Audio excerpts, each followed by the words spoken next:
بسم اللہ الرحمن الرحیم۔ جانور نہیں، اس سے بھی بدتر تھا، مگر مجھے عبقری نے بدل ڈالا۔ میں 3 دسمبر 1996 میں لاہور میں پیدا ہوا۔ میری والدہ خالصتاً سرائکی جبکہ دادی اور دادا پنجابی ہیں۔ میرا پورا گھرانہ مذہبی تھا، مگر سچ بات یہ ہے کہ مجھے بچپن سے ہی مذہب میں کوئی خاص دلچسپی نہ رہی، بس ڈنڈے کے زور پر چلتا تھا۔ میں وہی بچہ تھا جو قاری صاحب کے ادھر ادھر دیکھنے پر احتیاط سے 2-3 صفحات آگے کر دیتا تھا، بس یہی ترتیب چلتی رہی۔ جب تھوڑا بڑا ہوا تو میں نے کہا بس اب میں خود پڑھ لیا کروں گا۔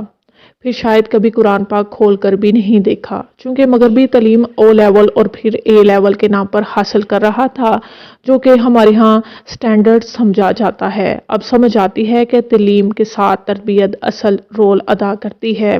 جب ایسے مغربی ماحول میں گیا تو سب سے پہلے مجھ پر جو برا اثر ہوا وہ یہ تھا کہ ادب طبیعت سے نکل گیا، اور مجھے خود یاد ہے کس بے ادبی سے میں بڑی بڑی ہستیوں کے نام لیتا تھا۔ کسی بڑے چھوٹے کا کوئی لحاظ نہیں، سب ایسے ہی چلتا رہا۔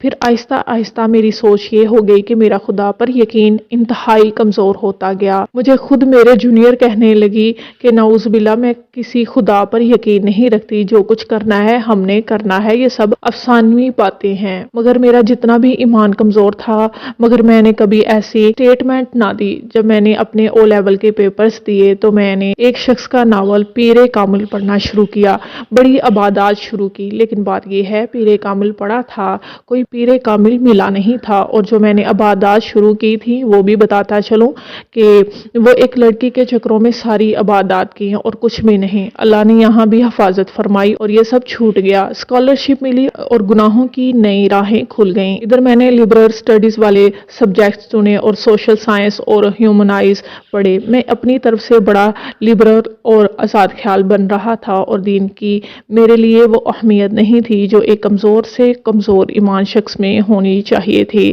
عجب بات، جب مجھے 100% اسکالرشپ ملی میں نے لڑ کر ایک جم میں داخلہ لیا۔ یہ لاہور کے ایک پوش علاقے میں ہے۔ چونکہ میں دنیاوی بندہ تھا، مجھے تو یہ بہت اچھا لگا۔ یہاں کی ترتیب عجیب تھی، مرد خواتین بچے بوڑھے سب کے لیے یکساں اور ایک ہی چھت کے نیچے جم تھا۔ ایسے ماحول میں جانے کے بعد مجھ میں حیا شرم دور دور تک نہ تھی۔ وہاں نظریں بھٹکی، جذبے اور موجیں پھر گئیں، گناہوں کی دلدل میں پھنستا دھنستا چلا گیا۔ انٹرنیٹ کی غلاظت نے جلتی پر آگ کا کام کیا۔ صبح کالج میں گزرتی، شام جم میں اور رات۔ عجیب زندگی کی ترتیب تھی۔ میں متکبر بھی بلا کا تھا، خود پسندی بھی، اور شاید جانور اور جانور سے بھی بدتر ہو گیا تھا۔ ایمان، حیا، تقویٰ، طہارت، پاکیزگی کچھ نہیں تھا، بس ہم تم ہوں گے، کالج ہوگا، بس یہی بیہودہ ترتیب تھی۔ ایک دفعہ کالج جا رہا تھا کہ والد صاحب نے کہا کہ مجھے عبقری کے آفس چھوڑ دینا۔ میں چونک گیا کہ وہ کیا ہے۔ انہوں نے گاڑی میں بیٹھتے ہوئے کہا کہ چلو میں بتاتا ہوں۔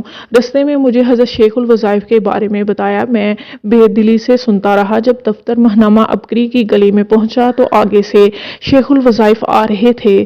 والد صاحب نے فرمایا یہ ماہنامہ عبقری کے ایڈیٹر ہیں۔ میں نے والد صاحب کو اشارہ کر کے بتایا اچھا ٹھیک ہے، چونکہ کوئی دلچسپی تھی ہی نہیں۔ شیخ الوظائف نے میرے والد کو دیکھا تو ہمیں تسبیح خانے کے اندر آنے کا اشارہ کیا۔